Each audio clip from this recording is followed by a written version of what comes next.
मसाजोगचे सरपंच संतोष देशमुख यांचे बंधू धनंजय देशमुख आपल्यासोबत आहेत. काय सांगाल धनभाऊ, कालच जे आहे ते आपण SITच्या अधिकाऱ्यांची भेट घेणार होतात. जवळपास 70 दिवस उलटून गेलेत. काय तपासाचा अपडेट आता?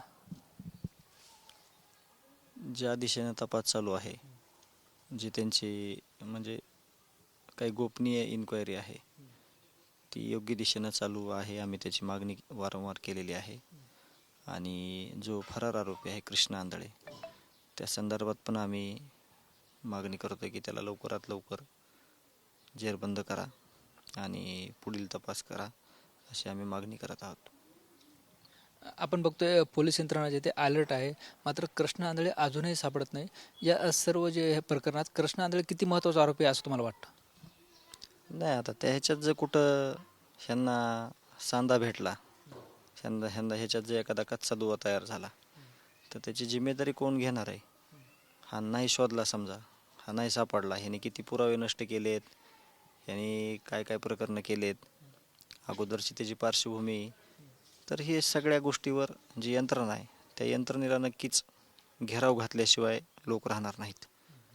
त्याचं मुख्य कारण असं आहे की तो फरार असताना देखील एका ऑफिसमध्ये त्याचा राहावा होता. पोलीस यंत्रणेसोबत त्याची हातमिळवणी होती, त्याच्या बैठका होत्या. त्यामुळे ह्याची सर्वस्वी जबाबदारी जे कोणी संबंधित अधिकारी आहेत त्यांची राहणार आहे. जर कृष्णा आंधळे पोलिसांच्या हाती लागला तर या प्रकरणात काही महत्त्वाचे खुलासे, महत्त्वाचे पुरावे समोर येतील असं वाटतं का तुम्हाला? नक्की येणार. प्रत्येक आरोपी हा एवढा सराईत आहे की प्रत्येकाची एक टीम आहे वेगवेगळी. जसे की आता कृष्णा आंधळेचे जे कोणी मित्र आहेत, 302चे म्हणजे गुन्हे आहेत, त्याच्यावर मोकोका लागलेला आहे, गंभीर गुन्हे आहेत त्याच्यावर, तरी देखील व्हॉट्सअपला, इन्स्टाला त्याचे स्टेटस ठेवतात. म्हणजे ही दहशत निर्माण करण्याची जी ही डेअरिंग करतात, तर त्याची पण मोठी गँग असणार आहे पाठीमागं. आणि त्याचा प्रत्यय जे अशोक मोहिते आहेत तरनळीचे, त्यांना कोयत्यानं वार केलेला, त्यांना मारलेलं, 4 दिवस ते बेशुद्ध होते, त्यांना 2 दिवसापूर्वी सुट्टी झाली, याच्यावर स्पष्ट होतं आहे. आणि तो ज्यावेळेस अटक होईल त्यावेळेस नक्कीच या प्रकरणातील मोठे पुरावे, या प्रकरणातील किंवा ह्याच्या अगोदरचे काय काय त्यांचं म्हणजे प्रकरणं आहेत ते समोर आल्याशिवाय राहणार नाहीत. तुम्हाला असं वाटतं ज्या पद्धतीने हे प्रकरण तापलेलं आहे तरीसुद्धा नाही का कृष्णा आंधळेचे जे आहे ते स्टेटस ठेवले जातात, इन्स्टाला स्टोऱ्या ठेवल्या जातात, कृष्णा आंधळे कुणाच्या तरी संपर्कात आहे असं तुम्हाला वाटतं का आता पण? तो संपर्कात कोणाच्या आहे का नाही हे आपल्याला माहीत नाही, पण विषय असा आहे की जे त्याचे समर्थक आहेत कोणी, किंवा त्या समर्थकाचे जे कोणी पाठीराखे आहेत, किंवा त्या कृष्णा आंधळेला ज्यांनी कोणी पोचलं होतं, त्यांचं मात्र त्यांना अभय आहे. या गोष्टीला त्यांची परमिशन आहे की चुकीच्या गोष्टी करण्यापासून अजिबात कुणीही त्यांचा कुठलाही, मग त्यांचा कोण पाठीराख आहे ते त्यांना माहिती, किंवा जे पाठीराख आहे ते सगळ्यांना माहिती पण आहे. त्यांनी त्यांना अभय दिला असावं की ह्या घटना एकदम बरोबर आहेत, तुम्ही अशा घटना वारंवार करा, आम्ही तुमच्या पाठीशी आहोत, असं माझं मत आहे. गेल्या 70 दिवसापासून कृष्णा आंधळे सापडत नाही, हे पोलिसांचं अपयश आहे असं म्हणता येईल का आता? पोलिसांचं अपयश जे आत्ता सध्या यंत्रणा लावलेली आहे, हे त्याचं अपयश मानण्यापेक्षा प्रकरण घडण्याच्या अगोदर जी पोलीस यंत्रणा होती इथली, तिचं अपयश आहे खरं. कारण आज जे SP साहेब आहेत, कावत साहेब, हे म्हणजे मेहनत करून त्याच्यामध्ये चांगल्या पद्धतीनं तपास करून त्याला शोधण्याचा प्रयत्न करत आहेत. पण त्याला ज्यांना कोणी पोचलं होतं, जे पहिलं पोलीस प्रशासन होतं केज पोलीस स्टेशनचं, त्यांनी जी त्यांना अभय दिलेला आहे, त्यांनी जी त्याला काही शिकवण दिलेली असेल क्राईममधली, त्याचा गुन्हा आजच्या पोलीस प्रशासनावर आणणं एकदम चुकीचं आहे. ते त्यावेळेसचं प्रशासन जे होतं, त्यावेळेस जे पोलीस प्रशासन होतं, त्यावेळेस जे अधिकारी होते, हे त्यांचं अपयश आहे. आणि त्यांच्या म्हणजे माथी ही गोष्ट पडणार आहे की त्यांनी यांना अभय दिल्यामुळं हा इतका सराईत गुन्हेगार होऊ शकला.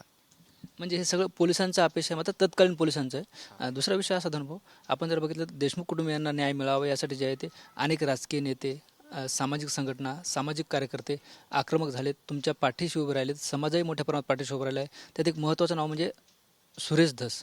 मात्र अचानक त्यांनी जे आहे ते धनंजय मुंडे यांची भेट घेतली आणि नंतर तो खुलासा होतोय. आता याचं मी ज्या दिवशी घटना म्हणजे ज्या दिवशी म्हणजे तुमच्या माध्यमातून ज्या दिवशी आम्हाला विचारण्यात आलं, त्या दिवशी मला काहीच माहीत नव्हतं. प्रसारमाध्यमातून ह्या सगळ्या गोष्टी कळाल्या. ह्याच्यात मी एकच म्हणेल की देशमुख कुटुंबियाला, या मस्साजोग गावाला, या न्याय देणाऱ्या सगळ्या घटकांची खूप गरज आहे.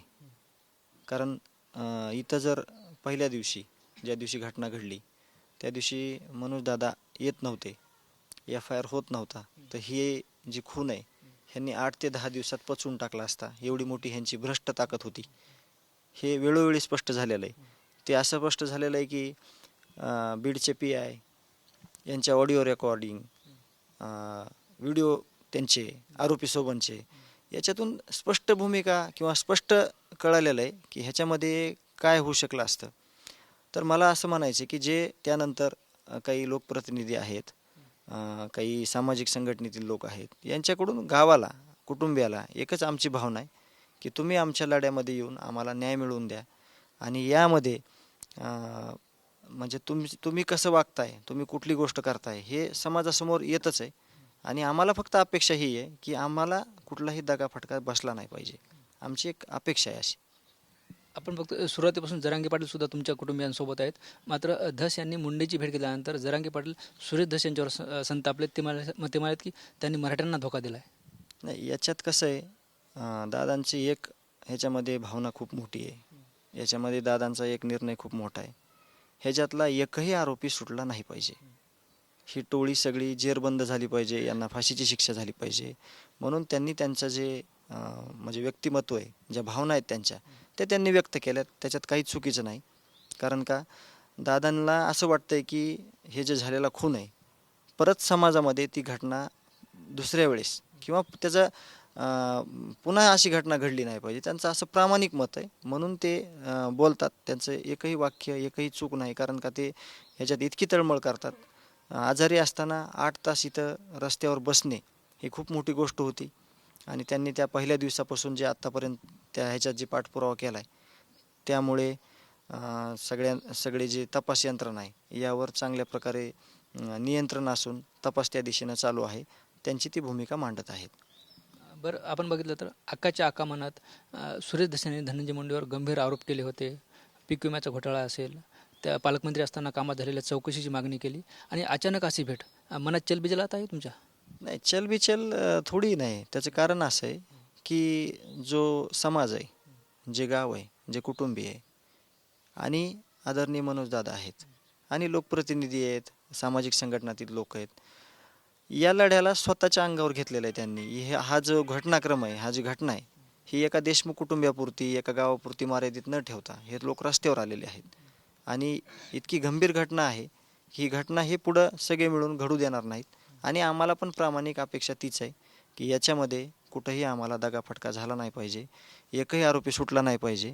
आणि जर ह्याच्यामध्ये आम्हाला वाटलं की एखादा आरोपी कुठंतरी निसटतोय, तर त्या दिवशी मी गावाचं नाव नाही घेणार, मी माझं कुटुंब, आम्ही टोकाचं पाऊल उचलू आणि त्याचे सर्वस्वी जिम्मेदार हे प्रशासन असेल, हे मी आज तुम्हाला प्रामुख्याने सांगतो. आमदार सुरेश धस असं म्हणतात की ही बातमी कोणी लिंक केली हे मला माहीत आहे. देवेंद्र फडणवीस यांच्याकडे तक्रार करणार आहे. हे सगळं षडयंत्र आहे. त्यामुळे आता चर्चा अशी सुरू झाली की नेमका कुणी कुणाचा गेम केला आहे. सुरेश धस यांचा गेम झाला आहे की सुरेश धस यांनी गेम केला आहे? आता मला ह्या विषयावर बोलायला जे मी आहे गावकऱ्यांसोबत किंवा समाजासोबत, तर हे त्यांचे प्रश्न त्यांनी ते सिद्ध होतील. आमचा एकच आहे विषय, तो म्हणजे न्याय. आम्हाला न्याय पाहिजे. न्याय व्यतिरिक्त आम्ही त्या दुसऱ्या गोष्टीमध्ये कुठंच डोकं घालणार नाहीत. अलीकडच्या 1-2 दिवसात तुमचं आणि आमदार सुरेश धस यांचं बोलणं झालं का काही? मी परवा दिवशी ही घटना घडण्याच्या अगोदर दुपारी फोन केला होता. कारण का जे वकील साहेब आहेत बाळासाहेब कोले, त्यांना आम्हाला भेटायचं होतं. म्हणजे या तपासासंदर्भात मी मागं देखील भेटलो होतो. तर माझं बोलणं झालं होतं. आणि जे मी प्रसारमाध्यमांना सांगितलं होतं की जी घटना घडली, जे काय त्यांच्याबद्दल घडलं आहे, तर ते स्वतः प्रतिक्रिया देतील. त्याबद्दल मी प्रतिक्रिया म्हणजे म्हणजे कशी देऊ, आणि जे मी बोललो आहे ते मी व्यक्त झालो. म्हणजे धनंजय मुंडे आणि सुरेश धस यांच्या भेटीवर देशमुख कुटुंबियाचा काही आक्षेप नाही का? आमचं न्यायाची भूमिका आहे. आम्हाला न्याय पाहिजे. आम्ही जर दुसरीकडे चर्चा करत बसलो, दुसरे सगळे विषय लागून बोलत बसलो, तर आमचा हा विषय तो स्ट्रेट फॉरवर्ड व्हायचा सोडून इकडं तिकडं जाईल. म्हणून आमचं एकच आहे की आम्हाला न्याय पाहिजे. आपण बघतोय सुरुवातीपासून जे आहे ते देशमुख कुटुंबियांच्या अनेक राजकीय नेत्यांनी भेटी घेतल्यात. शरद पवार आले होते, त्यानंतर अजित पवार आले होते. आता 2 दिवसांनी सुप्रिया सुळे येणार आहेत. आमची त्यांच्याकडं सुद्धा जे आजपर्यंतचा तपास आहे, जे पुढच्या काही भूमिका आहेत गावकऱ्यांच्या, जे काही आमच्या काही अडचणी आहेत, जे काय आता सध्या वातावरण तयार आहे याच्यातून काय पुढे येत आहे, आरोपी काय करतायत, आरोपीचे पाठराखे काय करतायत, पुढची दिशा काय, यावर आम्ही त्यांना स्पष्ट सगळं आम्ही सांगण्याचा प्रयत्न करणार आहोत. उद्या मसाजोग ग्रामस्थांची एक महत्त्वाची बैठक पार पडणार आहे. नेमकं त्या बैठकीत काय ठरणार आहे? हे गावकरीच तुम्हाला सांगतील की उद्याची मीटिंगचं स्वरूप काय असेल, त्यातून काय विषय आहेत किंवा तिथली पुढची गावकऱ्यांची भूमिका काय आहे, यावर तुम्ही ज्यावेळेस गावकऱ्यांशी संपर्क साधताल त्यावेळेस तुम्हाला ते स्पष्ट होईल.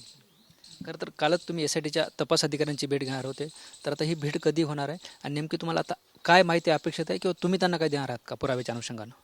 नाही, पुरावे तर त्यांच्याकडे सगळे आहेत. तपास अधिकारी ते असल्यामुळं आपल्याकडे जे काय होतं ते आपण वेळोवेळी दिलेलं आहे आणि ज्यावेळेस त्यांना वेळ भेटेल, कारण का ते हा तपास खूप मोठा आहे, याच्यामध्ये खूप जिकिरीचं काम आहे, त्यांना जसा वेळ भेटेल तसा आपल्याला निरोप येईल त्यांचा आणि मग आपण त्यांना भेटू. शेवटचा प्रश्न धनभाऊ, ज्या पद्धतीनं सुरेश दसे यांनी हा लढा जे आहे ते नेटाने पुढे नेला होता, या भेटीनंतर तुम्हाला असं वाटतं का की याच आक्रमक पद्धतीने ते पुढेही सुद्धा तुम्हाला न्याय मिळावा यासाठी वागतील? आमची अपेक्षा गावची कुटुंबाची ती आहे, न्यायासाठी सगळेजण आमच्यासोबत राहून आम्हाला न्याय द्या, आरोपीला फाशी द्या, आमची भावना ही आहे. निश्चितच आपण बघतो हे होते मसाजोगचे सरपंच संतोष देशमुख यांचे बंधू धनंजय देशमुख. ज्या पद्धतीनं आमदार सुरेश धस व मंत्री धनंजय मुंडे यांच्यात भेट झाली त्यावर त्यांनी आपल्याशी सविस्तर संवाद साधला आहे. कॅमेरा पर्सन आप्पासाहेब मोरकरसह ज्ञानेश्वर लोंढे, TUNIN मराठी, मसाजोग, बीड.